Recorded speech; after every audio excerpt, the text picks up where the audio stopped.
नमस्कार, आपण पाहत आहात लोकराज्य न्यूज 1 चॅनल। पाडळी तालुका सातारा येथील प्रगतिशील शेतकरी ऋषिकेश ढाणे यांची नाविन्यपूर्ण शेती ही सुप्रसिद्ध अशी आहे। याच अनुषंगानं काल महाराष्ट्र राज्याचे कृषी आयुक्त डॉक्टर प्रवीण गेंडाम यांनी नाविन्यपूर्ण उपक्रमांना भेट म्हणून ऋषिकेश ढाणे यांच्या प्रगतिशील शेतीवर भेट दिली।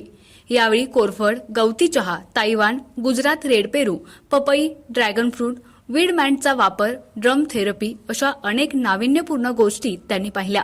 यावेळी आयुक्तांनी ऋषिकेश ढाणे यांच्या शेतीचं कौतुक केलं, तसेच इतर अनेक बाबींवर आयुक्तांनी सखोल मार्गदर्शन केलं।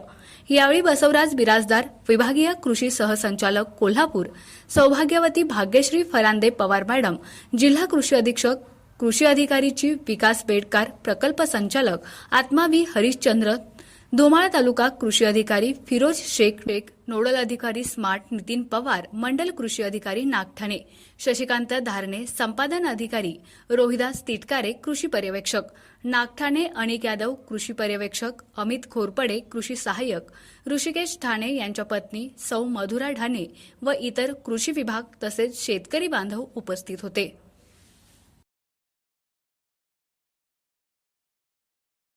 महाराष्ट्रातील जनसामान्यांचा बुलंद आवाज असणाऱ्या लोकराज्य न्यूज 1 चॅनलला लाईक, शेअर आणि सबस्क्राईब करा।